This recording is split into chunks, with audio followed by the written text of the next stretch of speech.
guys all set?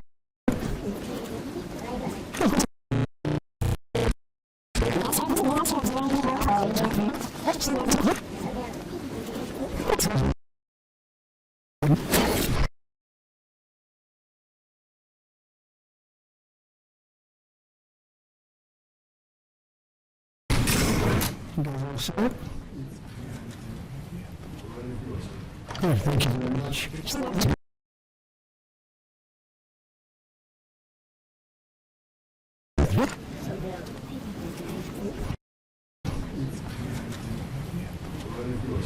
Good, thank you very much. Good. And thank you all for being here. It was very exciting. It was a very exciting day for, we just had a big tariff meeting, reciprocal tariffs.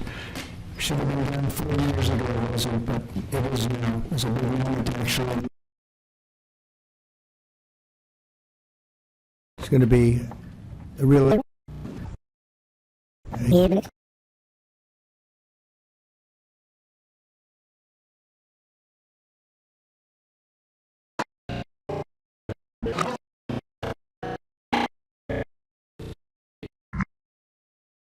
To be protected. And whether you're in a blue state or red state, I'm going to do everything I can to work with you, whether you're Democrat or Republican, to restore child's health in this country. Great job. Great job. Thank you all very much.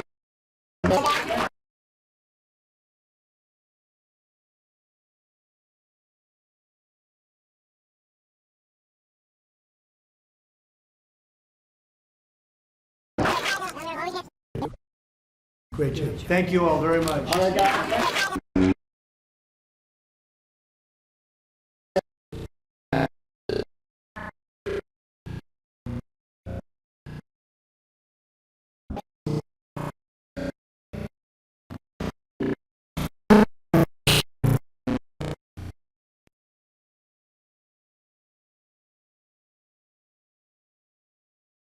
It's going to be. It's going to be a real honor for me to introduce Robert F. Kennedy Jr., take the oath of office and officially become. Years ago, it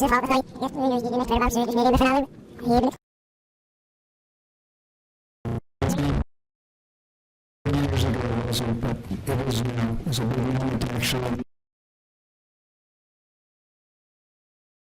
It's going to be.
reciprocal tariffs.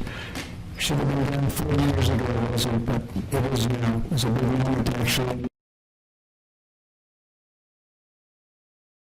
It's going to be a real honor for me to introduce Robert F. Kennedy Jr., take the oath of office and officially become our Secretary of Health and Human Services. Just as I promised last year, Bobby is going to lead a great national mission to make America healthy again, and he's going to do it. I think he's going to do things that will really make us very proud of this day. Like his father, Senator Robert F. Kennedy, and his uncle, President John F. Kennedy, Bobby has devoted much of his life to serving his fellow Americans in his campaign for president, and he was a very tough competitor. I did not like it at all. I said, let's get him on my side. But in his campaign for president in 2024, Bobby brought together a coalition of supporters across party lines, and he really worked very hard, and he had tremendous support, unbelievable support, and I think a lot of that support came my way when we decided to do a little merger, and it was really great, and it was very loyal, incredible people. They believe in him so strongly because he's a fierce advocate for the health of our children and for the values of free speech, democracy, and peace. And people are going to be very impressed, I have no doubt. I've known him a long time. He's been a friend of mine a long time. Perhaps most importantly, though, Bobby created a nationwide movement made up of millions and millions of mothers and fathers and young people and concerned citizens of every background who want to end this horrible chronic disease crisis that exists in America. He's absolutely committed to getting dangerous chemicals out of our environment and out of our food supply and getting the American people the facts and the answers that we deserve.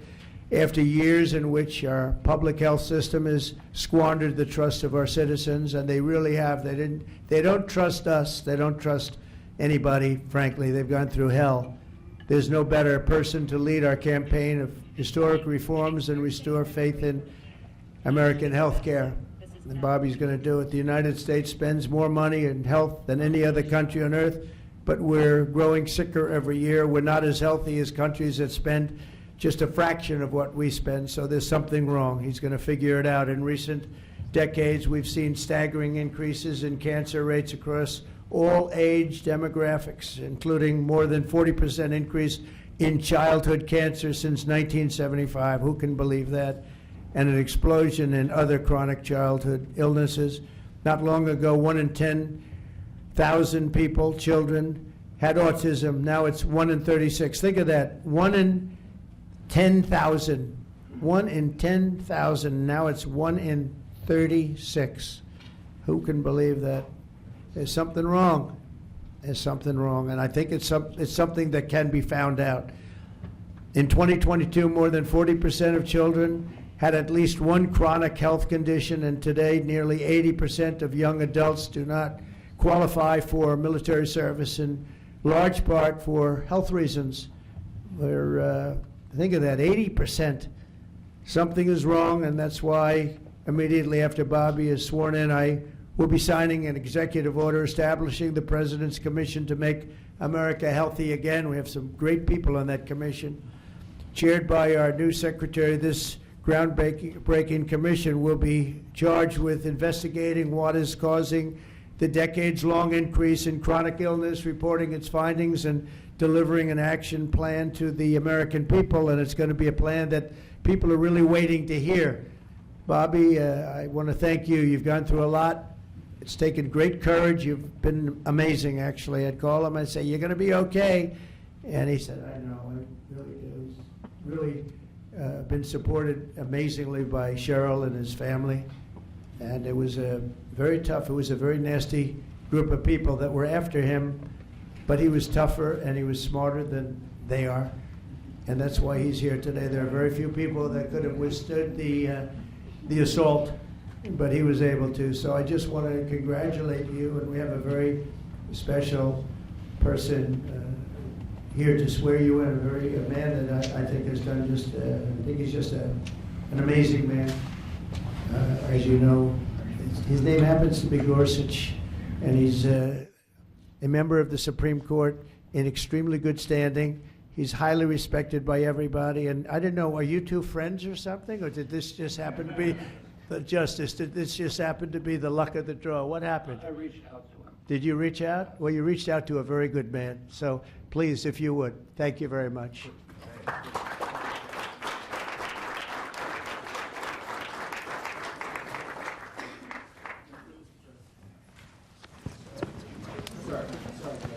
Oh, this has to be done I'll do first. this first. So, we're going to make this a good one, right?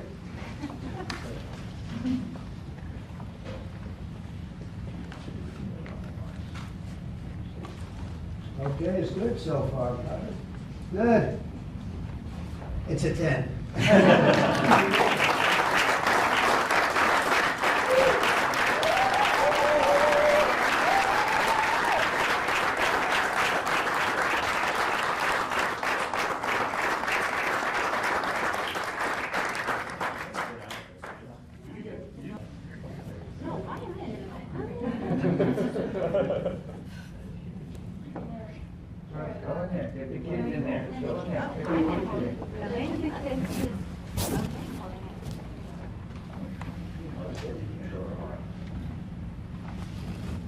Over here, please.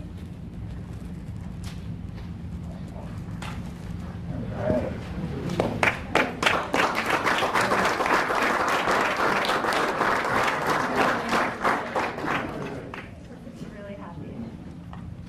Would all the family like to join? Yes, sure. All right. Please place your left hand on the Bible and raise your right.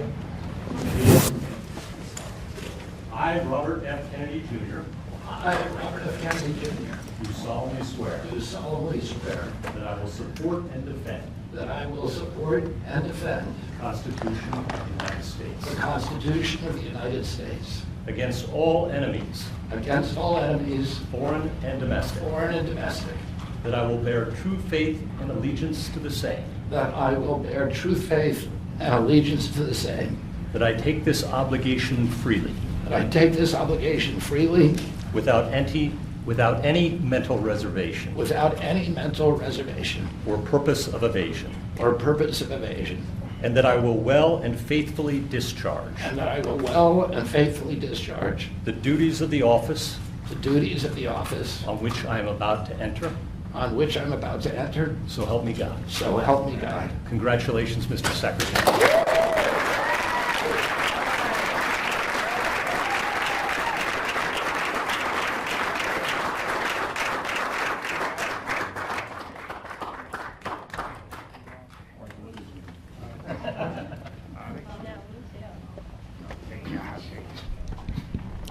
I want to begin by thanking President Trump for giving me this extraordinary opportunity. And I want to introduce my family and thank them for being here.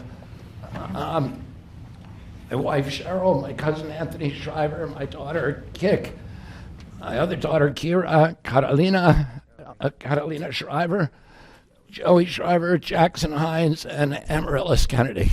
Oh, and I want to thank all of you for your support and throughout this whole 2.5-year journey. My first time in this Oval Office was in 1961, and I came here to meet or 1962. I came here and I had a meeting with my uncle, who was president then, where we talked about the environment. He was involved deeply, as we all know, in restoring physical fitness in this country. He challenged at one point during his administration, he challenged Americans to do a 50-mile walk, which I ultimately did. But I remember the day that my father completed his walk. We were staying up at Camp David. And my father came in after 18 hours walking on the C&O towpath with his feet bleeding and blisters on them. My father had one of his best friends was Al Lowenstein. And Al Lowenstein ultimately was a congressman from New York who was assassinated himself in 1980. But Al Lowenstein had started the Dump Johnson movement to get rid of President Johnson and end the Vietnam War. And at the time that he started it, people just thought it was a fool's errand. And ultimately, he asked my father to run for president against Johnson. My father wouldn't do it at that time, and he asked Gene McCarthy. McCarthy did it, and he joined that campaign. And my father ultimately ran, and Johnson then dropped out. So Al Lowenstein succeeded. And although Al Lowenstein was on the other side now, running against my father with Gene McCarthy, my father wrote him a note, a quote from Emerson, where he said, if a single man plant himself firmly on his own ideal and there abide, the whole wide world will come round to him. For 20 years, I've gotten up every morning on my knees and prayed that God would put me in a position where I can end the childhood chronic disease epidemic in this country. On August 23rd of last year, God sent me President Trump. And he gave me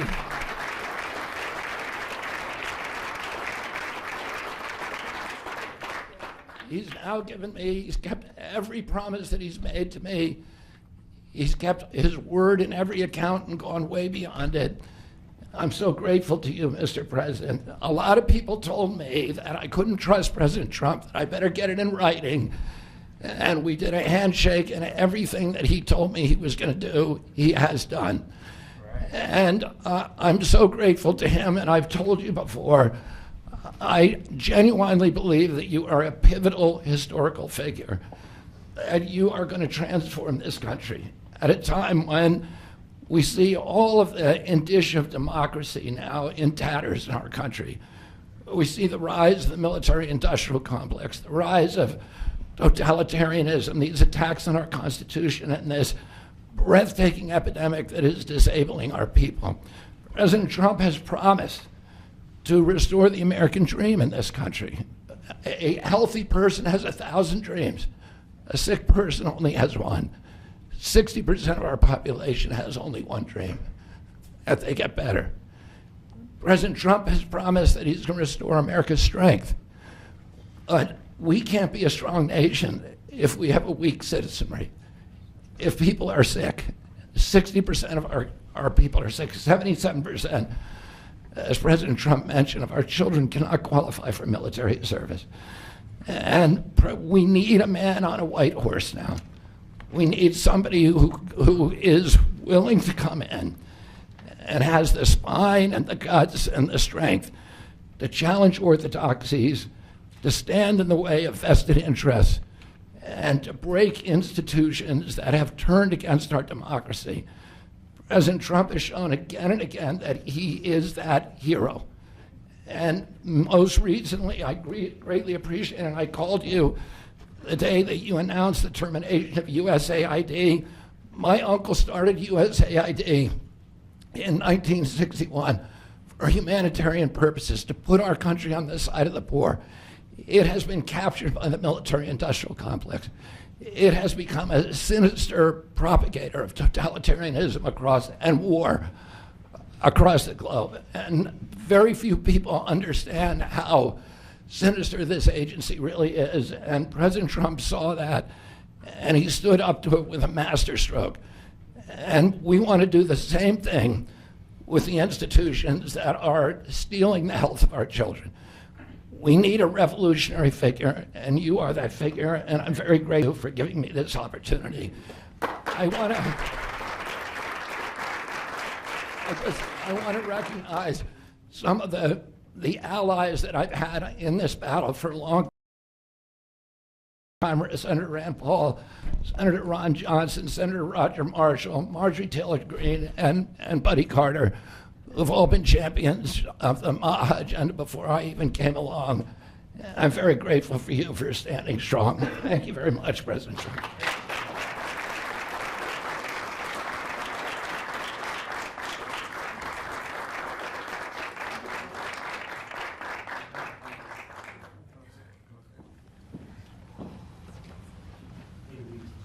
Mr. Secretary, I'd like to ask, what plans do you have immediately at HHS now that you're sworn in, sir? He's going to be running it. He's going to do a great job. What would you like to That's see my to do plan. first? We're going to find out a lot of secrets that have been maybe kept from us, but he's going to come up with some solutions to some big, big problems, health problems. And I think he's going to go down in the record books. I really have confidence. This group has great, even Rand has confidence. And that doesn't happen often.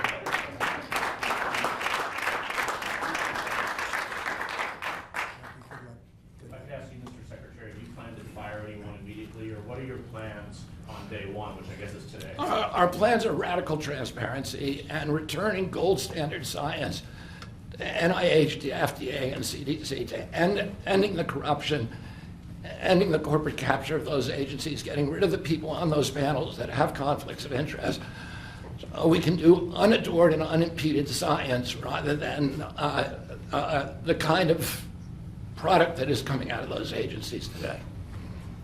Mr. Secretary, may I ask, how do you address concerns that some Americans may have about your stance on vaccine?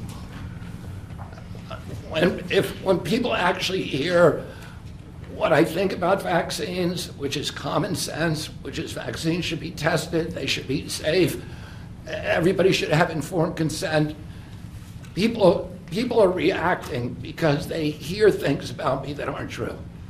They hear characterizations of things that I've said that are simply not true. When they hear what I have to say actually about vaccines, everybody supports it. Mr. Kennedy, Kara Keshnova from Lindell TV.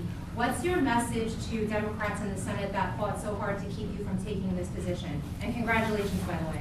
And President Trump has promised to be the president for all Americans, and he has said to me that he understands that there's no such thing as Republican children or Democratic children.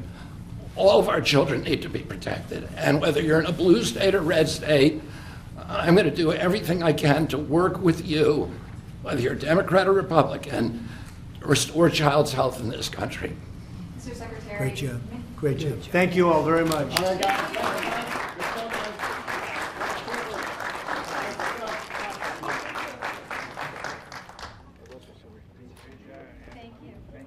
Thank you, guys. Let's go quickly, please. Quickly, guys. Come on.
Will, let's go.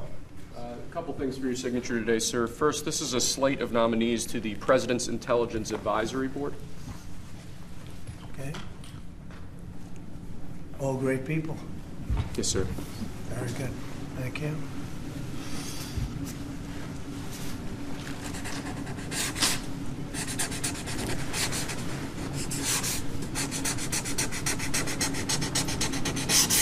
Do you want to read the names? I can if you'd like, sir. Go ahead, please.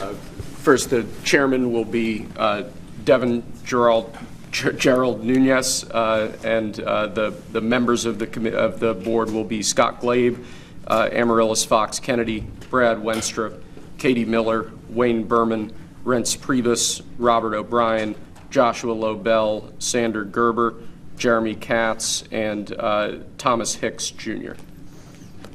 Okay, good. All good. Next, sir, we have a presidential memorandum for your attention entitled Reciprocal Trade and Tariffs. This memorandum will reshape American trade policy with the guiding principle being that our tariffs and our treatment of other countries should be reciprocal based on their treatment of us. It charges your Secretary of Commerce, your U.S. Trade Representative, and other cabinet secretaries to pursue that policy vigorously and to develop trade policies in accordance with it. That's good. Well, we'll sign that. And before we do, I think I'll mention that some numbers have come out. And as you know, we're looking for waste, fraud, and abuse. And this just came out from the Government Accountability Office. And they're pretty staggering numbers. The federal government loses as much as $521 billion in fraud every single year. That's what Elon's working so hard on with his group of almost 100 geniuses. In 2023, there was an estimated $236 billion in improper payments made. And they think that number is very low. Should be much higher. $236 billion. This is why we're doing what we're doing. This is why I campaigned so hard and discussed this so much. And since 2003, there have been $2.7 trillion in improper payments, meaning payments that went to the wrong people or payments that shouldn't have been made. According to the Economic Policy Innovation Center, very respected, in 2024, there was an estimated $162 billion in improper payments. Earned income tax credit, this is having to do with earned income tax credit, it was $15.9 billion. Having to do with food stamps, improper, $10.5 billion in improper payments. Restaurant Revitalization Fund, $8.7 billion. Supplemental security income, $6.5 billion. This is all bad stuff, bad payments, fraud, largely fraud. Unemployment insurance, $5.6 billion. According to House Ways and Means in 2024, Social Security, Disability Insurance, and Survivors Insurance Programs sent an estimated $8.3 billion in improper payments, including $6.5 billion in overpayments where they overpaid. So these are staggering numbers, and this has been going on for a long time, and we're finding a lot of it. And those numbers are minimal. They're really minimal. Those are numbers that have been proven. So you can imagine what the real number is. But we're going to make America rich again, and that's a good place to start. But here's really the place to start, because we're talking now about reciprocal tariffs. And on trade, I have decided, for purposes of fairness, that I will charge a reciprocal tariff, meaning whatever countries charge the United States of America, we will charge them. No more, no less. In other words, they charge us a tax or tariff, and we charge them the exact same tax or tariff. Very simple. Nobody knows what that number is unless you go by the individual country. You can see what it is if you go to the individual country and you look at what they're charging us. In almost all cases, they're charging us vastly more than we charge them, but those days are over. For purposes of this United States policy, which is a big one, We will consider countries that use the VAT system. You know, you hear about a VAT tax all the time, the VAT system, which is far more punitive, actually, than a tariff. Similar, but more punitive. To be similar so that the way we're going to look at it, we're going to call it a tariff, because they use that as a way of getting away from the tariff and the designation of tariff, but it's essentially similar or the same thing. So a VAT tax will be viewed as a tariff. Certain areas of Europe do it, to put it mildly. They have about a 20% VAT tax. Sending merchandise, product, or anything by any other name through another country for purposes of unfairly harming America will not be accepted. In addition, we will make a provision for subsidies provided by countries in order to take economic advantage of the United States, which a lot of countries do, including our allies. Our allies, in many cases, are worse than our enemies in this, having to do with trade. And this has been going along. That's why we have a $36 trillion amount of money that we owe. We owe $36 trillion, but that'll come down rapidly. Likewise, provisions will be made for non-monetary tariffs, and a non-monetary, that's where they charge and they do things that aren't, there's no dollar amount, but they make it impossible for you to do business. They do tests on cars, like dropping a bowling ball on the hood of a car, and if the hood doesn't withstand it, which no hood would except for an army tank, then they say, I'm sorry, you can't sell your car into a certain country. That's a non-monetary tariff. So this is in order to take economic advantage. Likewise, the provisions for the non-monetary tariffs and trade barriers that some countries charge, and most countries, many countries have something to that effect in order to keep our product out of their domain, or if they do not even let the U.S. businesses operate. So in some countries, they just won't let us even operate there. They charge us a lot, but they won't even let us go in. And we have many of them.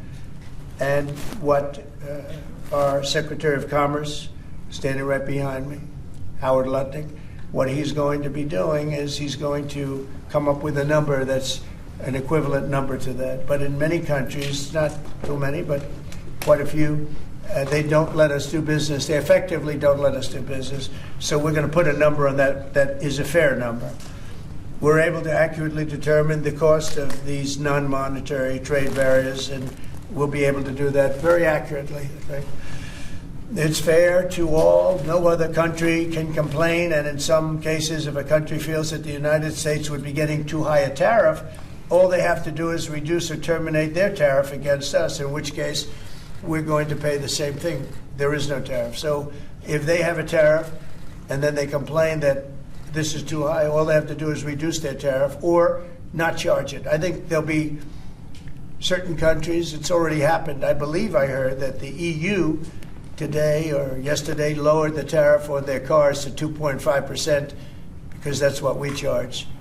And they lowered it from 10%, but it was really much higher than 10%. But 10% to 2.5, that's already happened. That's a big win. We've been after that to happen for many years, but it never happened, but nobody did anything about it, sitting in this lovely chair. So there are no tariffs if you manufacture or build your product in the United States. So if you build your product in the United States, there are no tariffs, nothing. You don't have to worry about it. It doesn't exist. A lot of companies will come back to the United States to build their product, make their product in the United States, because there will be no tariff, nothing. For many years, the U.S. has been treated unfairly by other countries, both friend and foe. This system will immediately bring fairness and prosperity back into the previously complex and unfair system of trade. We had a very unfair system to us. Everybody took advantage of the United States, and we paid a big price for it. America has helped many countries throughout the years at great financial cost. It is now time that these countries remember what we've done for them and treat us fairly. We want a level playing field for all American workers. We want a level playing field for the United States of America. I've instructed my Secretary of State, my Secretary of Commerce, Secretary of the Treasury, and the United States Trade Representative to do all the necessary work to deliver reciprocity. In other words, reciprocal reciprocity to our system of trade. So we're going to have a reciprocal tax. Whatever they charge, we charge. If they don't let us in, we're going to determine a value for that. But overall, it's going to be a very simple system. Whatever they charge, we charge. So nobody can complain. I don't think anybody can complain. And I'm going to sign this. And the numbers are going to be very fair, but staggering. They're going to be large, but very fair. And this should have been done years ago. And I did it in a different form with tariffs and taxes on China. We took in hundreds of billions of dollars. No other president, as you know, ever took in 10 cents. But that was a few countries. That wasn't what we're doing now. Now we're doing it with every country. So this is every country. And essentially, when they treat us fairly, we treat them fairly. It's a very fair way of doing it. And I don't know that it's ever been done before, but that's the way. I'd like to ask Secretary of Commerce to say a few words, please, Howard. So reciprocal tariffs sound fair, but when you understand how brutally unfair the world's trading has been since we opened ourselves up after World War II, right? We tried to export the power of our economy to rebuild the world. And what happened since then is everyone else has taken advantage of us. Some countries, like the VAT that the president spoke about, 20% on everything we sell, just casually. And when they sell to us, of course, they drop that 20 right away. So it's sort of an export subsidy, if you will. So we are going to address each country one by one. But here's the key. They'll get an invitation to trade with the greatest consumer economy in the world. And in exchange for trading at the greatest consumer economy in the world, you have to treat us the way we're going to treat you. It's going to be the same, but no more inviting bad people to the party. So what the president spoke about with Mexico and Canada is we gave them the greatest invitation ever, right? You're our neighbor, you're our friend, trade for free with us. And what did they do? China came in, right? Steel done by India, aluminum done by Australia. You have Australian aluminum mines operating at 90%, and U.S. aluminum mines and aluminum production 50%. We're going out of business, and they're using Canada to come in. So the president is keenly focused on changing this model. We will be fair to each country, but no inviting any other country in. And Kevin, could you say a few words, please? Oh, sure, sir. Kevin Hassel. Yeah. One of the things that we noticed, sir, when you asked us to look into the numbers was that last year, U.S. companies paid foreign governments $370 billion in tax. And then we in the U.S. Asked them to pay us tax for what they did, and the U.S. gathered $57 billion. And so we paid them $370 billion, and they paid us $57 billion. And when people say, oh, you're doing this tariff thing, how could you do that? Why would you do that? It's so unfair. Let's think about this. They have 3/4 of world GDP. We have 1/4 of world GDP, and we're paying them $370 billion, and they're paying us $57 billion. Yeah, it's amazing. Thank you, sir. Well, it's big numbers. Mr. Trade Rep, would you like to say something? Congratulations, by the way. I watched you 2 days ago on television, and you did fantastically. Thank you, sir. Congratulations. Thank you. You make it easy for me, Mr. President. We have $1 trillion deficit coming out of the last administration. We can't have that anymore. We've had 60,000 factories lost during the period of globalization. All of these things have harmed our workers, they've harmed our farmers, they've harmed our families and our communities, and that stops right now. We're going to look at everything. We'll certainly look at the tariffs, but we're also going to look at subsidies. We're going to look at taxes that are discriminatory. We're going to look at fake antitrust regimes in other countries that try to regulate our companies, our competitive companies. We're going to look at all of these things, and we're going to figure out exactly what we should be charging other countries. Good, thank you. And it won't be complicated. It'll be very easy. Big numbers, too. The biggest you've ever seen. Peter, go ahead, please. Yes, sir. Tariffs are bad. Around the world, they're higher than we have, but tell you what, the non-monetary barriers that are imposed on us are even worse. And President Trump has been right to single out, for example, the VAT tax, the value-added tax. There's a reason why Germany sells 8 more cars to every one we sell them. And it's not American craftsmanship, it's not American design. It's simply the unfair trade practices. And that VAT is a killer. It's a hidden tariff. It's also, as Secretary Lutnick said, it's a hidden export subsidy. There's about a $20,000 differential between when we try to sell them a car and they sell us a car. And that's going to stop with this man. Well, I want to say that actually tariffs are good. Tariffs are great, actually. And the problem is we didn't charge them and everyone else did. They charged us, but we didn't charge them because we were generous or foolish or stupid or all of the above. So this is one of the biggest, I think, economic bills ever signed. I think it's probably the biggest in terms of what it represents. Now, this doesn't include what we did a few days ago with steel and aluminum. That's over and above this. Cars will be over and above this. Look at what's coming shortly. If you take a look at the chips and the various things in that world, that universe, that'll be over and above it. Also, pharmaceuticals will be over and above.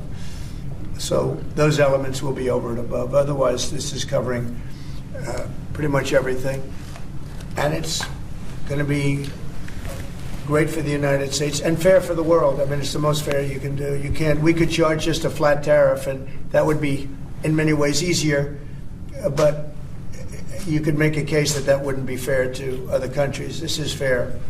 Remember, whatever they charge, we charge. Whatever they charge us, we charge them. And if they charge us nothing, we charge them nothing. And it really works out well. And we'd be very happy to have nothing and nothing. We wouldn't have any tariffs at all. But to me, it's something that I'm very proudly doing. It should have been done many, many years ago, and we're doing it now. We're doing it very late because we were very foolish, as a country, very foolish, and we're doing it now.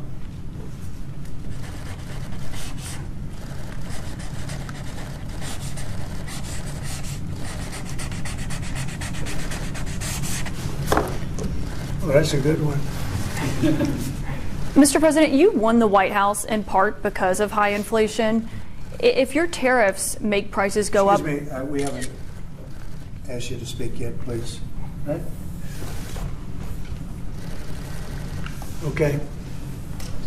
Go ahead, please. You won the White House in part... Go ahead, please. Mr. President, you are meeting Prime Minister Modi of India this Yes. afternoon. What kind of trade and tariff relations you would like to have with India, and what's your vision for India and US relations? India traditionally is the highest, just about the highest tariffed country. They charge more tariffs than any other country. And, I mean, we'll be talking about that. But, again, whatever they charge us, we're charging them. So it works out very well. It's a beautiful, simple system. And we don't have to worry about, gee, we're charging too much or too little. But traditionally, India is right at the top of the pack, pretty much. There are a couple of smaller countries that are actually more. But India is a they charge tremendous tariffs. I remember when Harley-Davidson couldn't sell their motorbikes into India because of the fact that India, the tax was so high, the tariff was so high. And Harley was forced to build, I guess they built, I don't know, that was a while ago, but I think they built a factory in India in order to avoid paying the tariffs. And that's what people can do with us. They can build a factory here, a plant or whatever it might be here, and that includes the medical, that includes cars, that includes chips and semiconductors, that includes everything. If you build here, you have no tariffs whatsoever. And I think that's what's going to happen. I think our country is going to be flooded with jobs. Mr. President, what should consumers expect? Are prices going to go up short-term, long-term, medium-term? I mean, not necessarily, but I'll tell you what will go up is jobs. The jobs will go up tremendously. We're going to have great jobs for everybody. This is something that should have been done many years ago. China did it. I mean, China did it at a level that probably nobody's ever seen before. If you manufactured a car, you couldn't send it into China. The tariff was so high, so everybody went and they built in China. It was no big secret. So we're going to see, but it's going to mean tremendous amounts of jobs. And ultimately, prices will stay the same, go down. but we're going to have a very dynamic country. But if prices go up, Mr. President, because of these tariffs, who do you think voters should hold responsible? Oh, I think what's going to go up is jobs are going to go up, and prices could go up somewhat short term, but prices will also go down. And I think the farmers are going to be helped by this very much because product is being dumped into our country, and our farmers are getting hurt very badly by the last administration. The last administration hated our farmers, like at a level that I've never seen before. I think our farmers are going to be helped. Jobs are going to be helped, but our farmers are going to be helped. Our manufacturers are going to be helped. And again, if somebody wants to come in, including the car companies, if they want to come in and build car plants, they'll do it without tariffs, and therefore prices won't go up. There could be some short-term disturbance, but long-term, it's gonna make our country a fortune. So Americans should prepare for some short-term pain, possibly. You said that. I didn't say that. Well, if the prices go up and that We'll see what affects them. happens. Nobody really knows what is going to happen, other than we know that jobs are going to be produced at levels that we haven't seen before. We know that we think interest rates are going to ultimately be coming down because of things that happen, and they go hand in hand with the tariffs. But we think that the prices for some things, many things, it could be all things, will go down. Ultimately, will go down. Mr. President, there's a timeline here, sir. There's a period of time for a review, a report, 180 days. Sure. What's the earliest date that you think tariffs will actually be implemented and executed? Well, I would say that maybe I'll ask Howard to answer that because he's going to be the one that's implementing. What do you think? Our studies should be all complete by April 1st. So we'll hand the president the opportunity to start on April 2nd if he wants. So I think we'll be ready to go on April 1st, and we'll hand it to the president, and he'll make his decisions. But remember, if they drop their tariffs, prices for Americans are coming down. Our production's going up, and our costs are going down. Remember, it's a two-way street. That's why it's called reciprocal. And have you spoken to any American CEOs directly about this? Are they calling you I and have. asking for I've spoken to exemptions, many, for and example? many love it. And they say this is going to be the thing that makes our country really prosperous again. And this is going to be what pays down to $36 trillion in debt and all the other things. And this is going to be, this is an amazing day. I think this is going to be a very big day and in a very positive way for our country. Yes, please. Mr. President, you've talked with the VAT and the EU before, and your concerns with how the EU treats you. Do you have a number in mind on the European Union? Do you have an idea of where that number is going to land? Well, what they are now is they have a 20% VAT tax, which we're considering to be similar or the same as the tariff. Plus, they charge lots of fees, and they're doing something else. European Union's been very tough on our companies. They sued Apple, they sued Google, they sued Facebook, they sued many other companies, and they're American companies, and the kind of numbers are staggering. And the court system over there is not very good to our companies. If you know that Apple had to pay, I think, $16 billion in a penalty, a court case that was really shocking because most people thought they would have won that court case, people that watched it. So they've been very tough. Airlines have called me up and they said, could you help us with Europe because they're charging us so many different fees. I got a call from the head of American, United, and other airlines saying, every time we land a plane, we get just absolutely killed by the European Union. And so they haven't been treated as good. We think the European Union is wonderful. We all love Europe, love the countries in Europe. But European Union has been absolutely brutal on trade. Canada's been very bad to us on trade, but now Canada's going to have to start paying up. And Canada's been tough on the military because they have a very low military cost. They think we're going to, protect them with our military, which is unfair. So Canada's going to be a very interesting situation because, we just don't need their product. And yet they survive off the fact that we do 95% of what they do. And Canada is just absolutely, I say it, and sometimes people smile and sometimes they say great idea, but Canada, their taxes would come down greatly. Their security would go up greatly. Amazing things happen to Canada. And really Canada in this particular, why would we pay $200 billion a year in subsidies to Canada when they're not a state? you do that for a state, but you don't do that for somebody else's country. So I think Canada is going to be a very serious contender to be our 51st state. Mr. President, how are those negotiations going with Canada? There was obviously a delay in implementing those tariffs. I spoke to Governor Trudeau on numerous occasions, and we'll see what happens. But it just sets up so good for them. Look, the people would pay much less tax than they're paying right now. They'd have perfect military protection. They don't have any military protection because and you take a look at what's going on out there. You have Russian ships, you have China ships, you have Chinese ships, you have a lot of ships out there, and people are in danger. This is a different world today. It's a different world. They need our protection. You just mentioned Elon Musk and the efforts that he's undertaking with your authority. You granted him new authority this week. Will he secure any new government contracts while he is working on DOGE for you? Not if there's a conflict. If there's no conflict, I guess what difference does it make? But we won't let him do anything having to do with the conflict. Are you personally checking to make sure there's no conflicts of interest? Yeah, I am. He answers to you. Sure, he does. First of all, he wouldn't do it, and second of all, we're not going to let him do anything where there's a conflict of interest. Mr. President, your negotiations with the EU are there's discussions ongoing already. How quickly do you expect that you'll hear back from them about any of these other measures? The EU has been very nasty. It's just been, they haven't treated us properly. Look, we were great to them on NATO. Essentially, it's a similar group of countries. When I came in, my first term, I raised their fees. I mean, they were not paying. We were paying for, in my opinion, almost all of NATO. And now, I had the bad moment with the press where the press said, well, does this mean you won't protect them? And I said, I won't protect them if they're not paying. But because I said that, the Secretary General, as you know, said it was the greatest thing he's ever seen because the money came pouring in. But they don't treat us right on trade. They don't treat us right on the military either. I mean, if you look at Ukraine, we're in for probably $200 billion more than Europe. Why are we in for more than Europe? We're in for more than Europe. I mean, think of it. Or NATO. I mean, let's call it NATO because Canada's in. By the way, Canada is just about the lowest payer.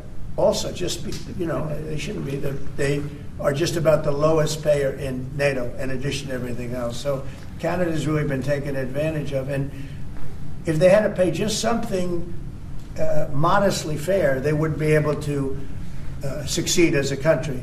Mm-hmm. And that's why I feel they have to become a state. You've been very critical of. Is it your expectation that partners will offer major concessions and that you actually don't end up applying those tariffs?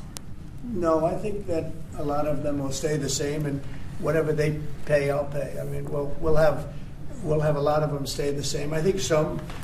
Look, I heard as an example, EU lowered their tax on cars down to the exact same amount. That they were much higher.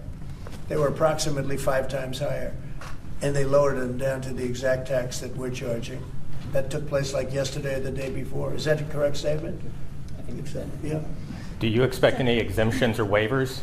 I don't expect that, no. This is a simple system. I mean, there wouldn't be any. And in the case of Apple, I gave them a waiver, exemption in my first term because Samsung was in South Korea. And Samsung didn't have to pay the tax because it was a tax on China. And Apple makes a lot of their product in China. So I did that because it wouldn't have been fair. But now this applies to everybody across the board. This is a much simpler way of doing it, much better way. Did you see what President Zelensky, you had that major call yesterday with President Putin of Russia. President Zelensky responded today basically saying any agreements they won't accept unless they're made with Ukraine. Will Ukraine have a seat at that table for those negotiations in your view? I mean, they're part of it. We would have Ukraine, we would have Russia, and we'll have other people involved too. A lot of people, a lot of forks in the a lot of forks in this game. I'll tell you what, this is a very interesting situation, but the Ukraine war has to end. The young people are being killed at levels that nobody's seen since World War II, and it's a ridiculous war, and it has to end. We had a good talk with President Putin. I had a good talk with President Zelensky, very good talk. And somebody said, oh, I should have called Zelensky first. I don't think so. I mean, we have to find out whether or not Russia wants to make a deal. I know that Zelensky wants to make a deal because he told me that. But I now know that Russia wants to make a deal. Did you ask Secretary Hegseth to walk back his comments yesterday saying Ukraine won't join NATO and won't go back to pre-2014 borders because those are bargaining chips you could use? No, I didn't. Somebody told me that, but I thought his comments were good yesterday, and they're probably good today. They're a little bit softer, perhaps, but I thought his comments... Was that at your direction? I thought his comments yesterday were pretty accurate. I don't see any way that a country in Russia's position could allow them, just in their position, could allow them to join NATO. I don't see that happening. And long before President Putin, Russia was very strong on the fact that, I believe that's the reason the war started, because Biden went out and said that they could join NATO, and he shouldn't have said that. As soon as he said that, I said, you know what? You're going to have a war now, and I was right about that. This is a war that would have never happened if I were president. But you don't think you think it's President Biden's fault, not President Putin? I mean, he's the one who invaded. I think Biden is incompetent, and I think when he said that they could join NATO, I thought that was a very stupid thing to say. I thought when he said, well, it depends if it's a minor incursion. In other words, it's okay if Russia does a minor incursion. I thought that was a very foolish thing to say. Those things got it started. The other thing that got it started was how badly Milley and these stupid people, bad generals, how badly they did with Afghanistan. I was going to pull out, but we were pulling out with dignity and strength, and we were going to take our equipment with us and everything else. They are, I mean, what they're doing is, what they did with that, I think Putin looked at that mess and he said, wow, this is a great time, I'm going to go in. But what the Americans said, I'm not blaming Americans, but I will say what they said had a big influence on his deciding to go in. Is it ultimately... Elon Musk met with Prime Minister Modi earlier today. Did he do so as an American CEO, or did he do so as a representative of the U.S. government? Are you talking about me? No, Elon Musk. Earlier today, I don't with Prime know. Minister They Modi. met. So is And that I as a assume CEO, or is he that wants as to a do government business official? in India. But India is a very hard place to do business in because of the tariffs. They have the highest tariffs just about in the world, and it's a hard place to do business. No, I would imagine he met possibly because, you know, he's running a company. He's doing this as something that he's felt strongly about for a long time, because he sees what's happening and he sees how the country is really being hurt badly by all of the fraud, waste, and abuse. Yeah. So how does Modi know whether he's meeting with a CEO or meeting with a representative of your government? Well, he's meeting with me in a little while, so I'm going to ask him that question. All right? I'll ask him that question. Yeah. On auto tariffs, what should we expect, sir? You mentioned obviously steel and aluminum and pharmaceuticals. What are you thinking about autos tariffs? You haven't talked about that as much. I think autos are coming soon. I think they're all coming more or less at the same time. And it's not going to be a big shock to the system. But what it's going to do is it's going to bring pharmaceuticals back to our country. Much more important than the money. It's a lot of money, but it's going to bring pharmaceuticals back to our country. It's going to bring chips back to our country. It's going to bring automobile. We're going to do a lot more automobile manufacturing in our country. You know, when I did this, when I announced this during the campaign, they were going to build the largest car plant in the world in Mexico. It was almost under construction. It was just starting. And when they heard me make that statement, and they thought I was going to win the election, actually, it was a few months before the election itself, China was building the car plant. It was going to be the largest in the world. They immediately stopped construction.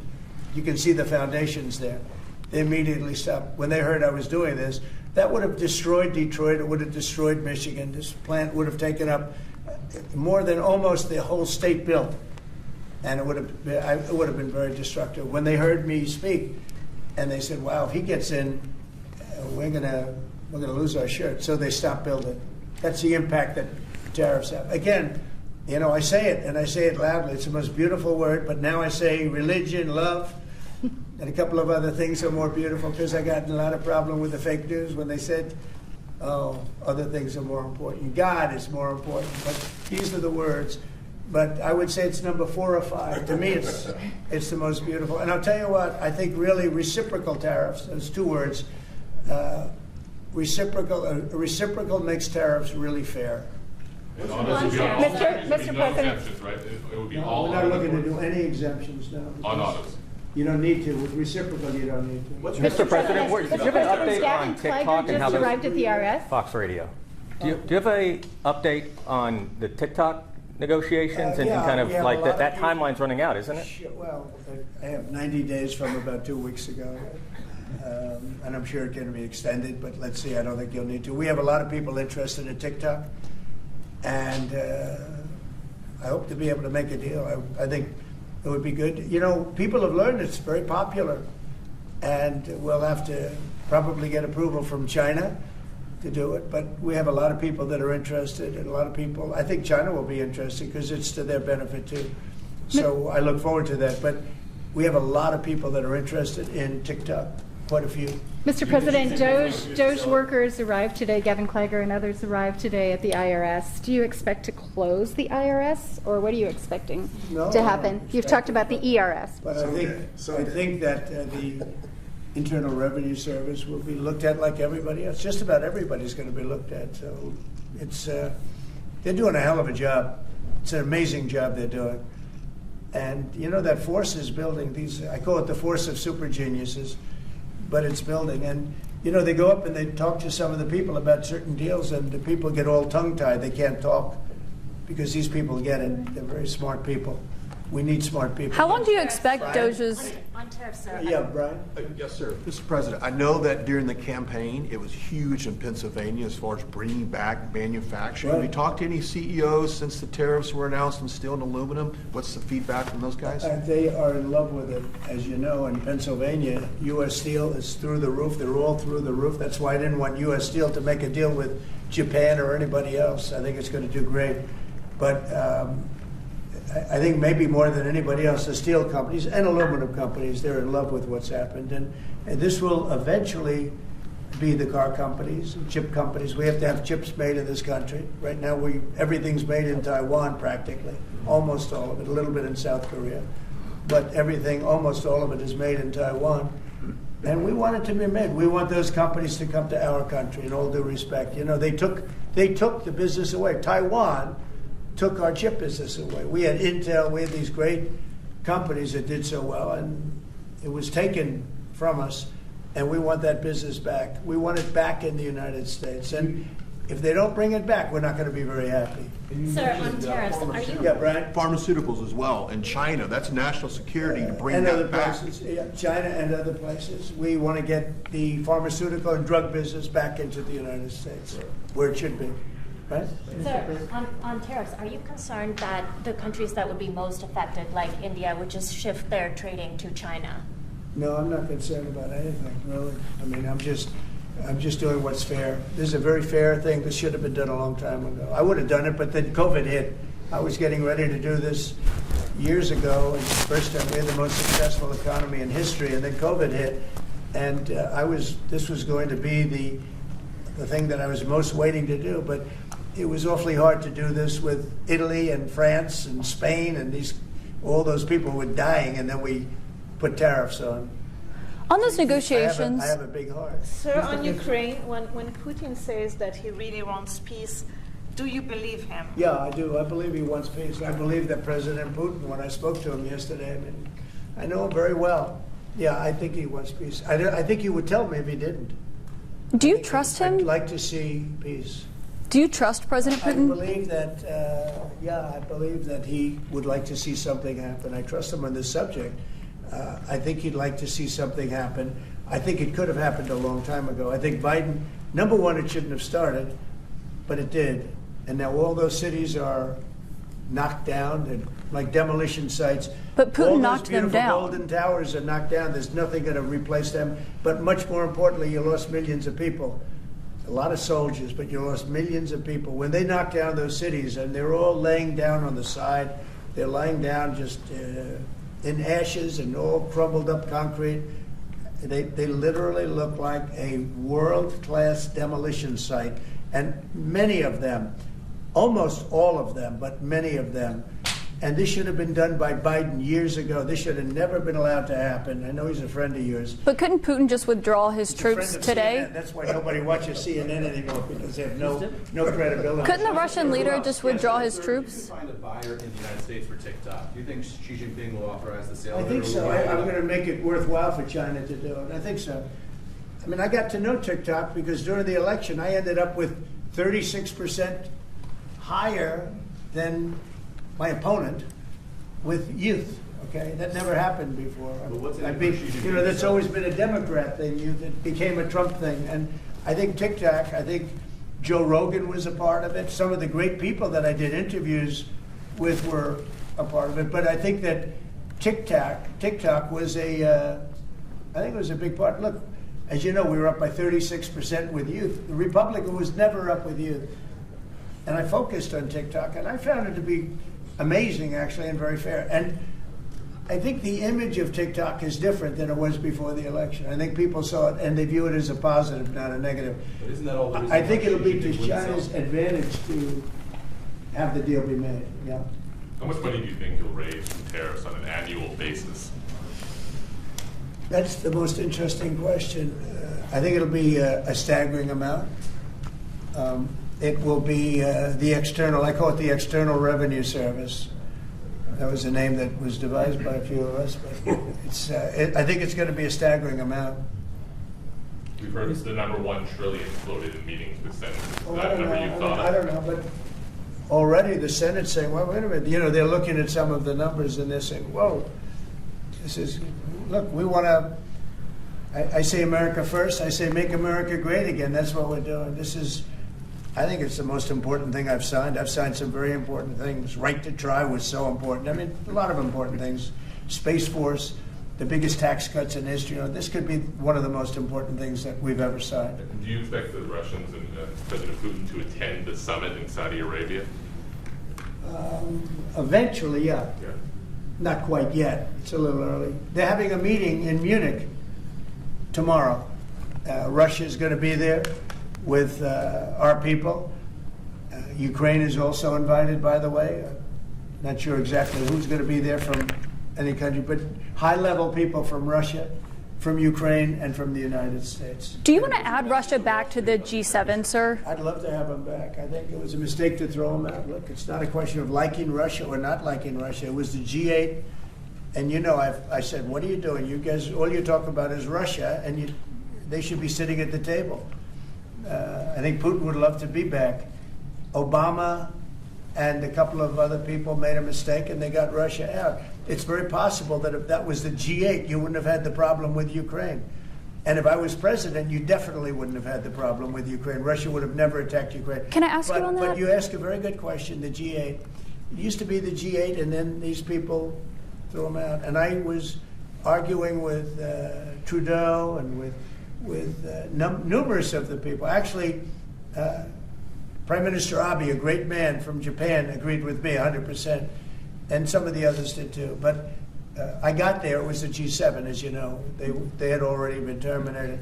I think it would have been very helpful, and it still would be helpful to have Russia be a part of that mix. So they and I think if they were, I don't think you would have had the problem that you have right now. They kicked them out, of course, because they illegally annexed Crimea.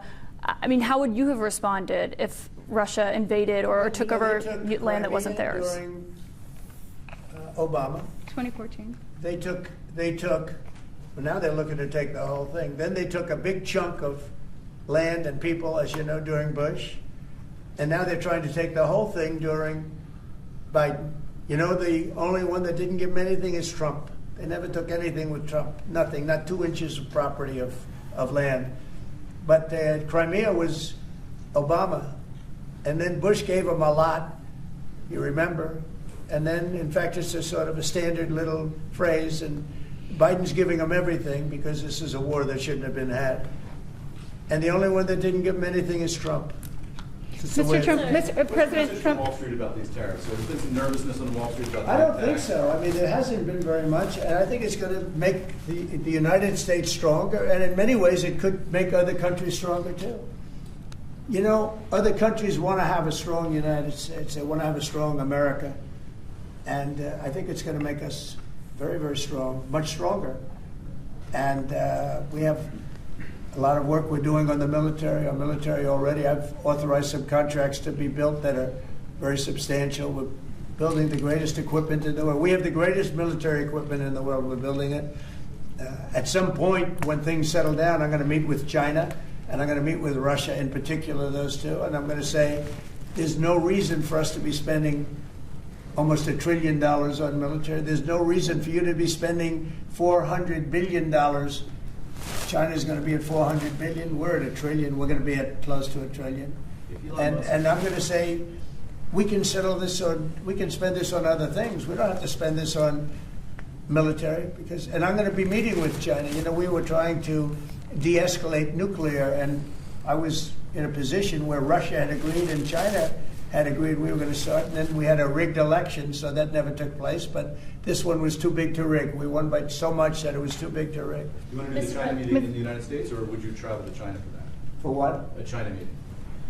Would you do that here? I tell people all the time, you know, the question is who's going to have the first meeting, where are you going to, I say this to Putin, to President Xi, I say to everybody, never bothered me, you know, I'm willing to say I'll go first. It doesn't matter. It's the end result that counts. So it doesn't make any difference. When do you want to have a conversation about global defense spending, you, China? Well, I'd like to have that as soon as things settle down. I'm going to have that conference primarily with China and Russia, because those are the two that really are out there. And we're going to have them spend a lot less money, and we're going to spend a lot less money. And I know they're going to do it. They agreed to it. We were talking about denuclearing, and President Putin and I agreed that we were going to do it in a very big way. There's no reason for us to be building brand new nuclear weapons. We already have so many. You could destroy the world 50 times over, 100 times over. And here we are building new nuclear weapons, and they're building nuclear weapons, and China's building new nuclear weapons, and China's trying to catch up because, you know, they're very substantially behind, but within 5 or 6 years they'll be even. And we're all spending a lot of money that we could be spending on other things that are actually, hopefully, much more productive. Hopefully there'll never be a time when we need those weapons. If there's ever a time when we need nuclear weapons, like the kind of weapons that we're building and that Russia has and that China has to a lesser extent but will have, that's going to be a very sad day. That's going to be probably oblivion. Do you see that as a trilateral negotiation? One giant summit with you, Xi Jinping, and Vladimir Putin. Yeah, I could see that. Let things calm down a little bit. You know, when I left, we had no Middle East problem. We had no Russia going into Ukraine. They never would have done it. Putin never would have done it. And I came back, and we got like the whole world is blowing up. So when we straighten it all out, then I want to have one of the first meetings I want to have is with President Xi of China, President Putin of Russia, and I want to say, let's cut our military budget in half. And we can do that. Mr. President, I think we'll be able to do it. Would you do those? Wasteful spending in the Defense Department, defense contractors, and the like. Are you willing to go after that spending as well? That's been traditionally. We have to go waste, fraud, and abuse. Yeah, and we're doing that. Could we, you know, I'm just wondering about your conversations on defense spending. Would you want to do that as a trilateral, or would you use the existing body that also already includes China and Russia, the G20? No, it's the people. It's President Putin, President Xi. I don't need bodies. I don't need anything. It's people. It's all about people. It's about relationship and people. And, you know, I've had a good relationship with President Putin. I've had a good relationship with President Xi. It's about people. And I think when things straighten out, which I hope will be in the not-too-distant future, the meeting I want to have first is a meeting with China and a meeting with Russia on slowing down, stopping, and reducing nuclear weapons in particular, and also on not having to spend the kind of money we're all spending on weapons, military weapons generally. I think my question is, would you have those meetings separately with each of those leaders, or would you try to bring them all together? Both. We start off separately, and that's what was happening. I was dealing with President Putin. We had really an understanding where we were going to denuclearize. What a beautiful term that is, right? Denuclearize. What a great thing if we could do that. And we were going to, he really liked the idea, and so did I. And we had then called China, and China was very open to it. And then COVID hit, and then we had a rigged election. But now there was no rigged election. Now we have an election that was too big to rig. That's what my whole theme was, too big to rig. And they tried, but they didn't pull it off. Sir, as part of the reciprocal tariffs, would you also direct agencies to study the impact they would have on prices in the U.S.? No, there's nothing to study. There's nothing to study. It's going to go well. The United States is going to become a very, very strong economically country. Yeah. Mr. President, in the past you have spoken against BRICS. India is part of BRICS. Do you want to dismantle BRICS, or you want to US want to be part I of don't the care, BRICS? but BRICS was put there for a bad purpose, and most of those people they don't even want to talk about it now. They're afraid to talk about it because I told them if they want to play games with the dollar, then they're going to be hit with a 100% tariff the day they mention that they want to do it. And they will come back and say, we beg you not to do this. BRICS is dead since I mentioned that. BRICS died the minute I mentioned that. And I remember when Obama and Biden in particular, I guess he said that, they have us over a barrel. They don't have us over a barrel. We have them over a barrel. If BRICS wants to play games, those countries won't trade with us. We won't trade with them. And if any trading gets through, it'll be 100% tariff at least. On your cabinet, and sir. You know what? When they hear that, what do you think they're going to do? They're going to say, look what happened to BRICS. They didn't want to talk about it. They don't even want to admit that they were a member of BRICS. That's what's happened. On your cabinet, sir, we saw Robert F. Kennedy Jr. get confirmed. He's going to come in here and be sworn in. Mitch McConnell has now voted against several of your nominees. He voted against RFK Jr. as the next health secretary, citing conspiracy theories. What's your reaction to that? Well, I feel sorry for Mitch. And I was one of the people that he wanted to go to the end and he wanted to stay leader. He's not equipped mentally. He wasn't equipped 10 years ago mentally, in my opinion. He'd let the Republican Party go to hell. If I didn't come along, the Republican Party wouldn't even exist right now. Mitch McConnell never really had it. He had an ability to raise money because of his position as leader, which anybody could do. You could do it even, and that's saying a lot. But the fact is that he raised money and he gave a lot of money to senators, and so he had a little loyalty based on the fact that as leader you could raise a lot of money. Senators would call me and they say, he wants to give me 20, 25 million, can I take it? I'd say, take the money, take the money. But he engendered a certain amount of, I don't even call it loyalty, he was able to get votes. But I was the one that got him to drop out of the leadership position, so he can't love me. But he's not voting against Bobby, he's voting against me, but that's all right. He endorsed me. Do you know that Mitch endorsed me, right? Well, he did have think that was polio, easy? and What?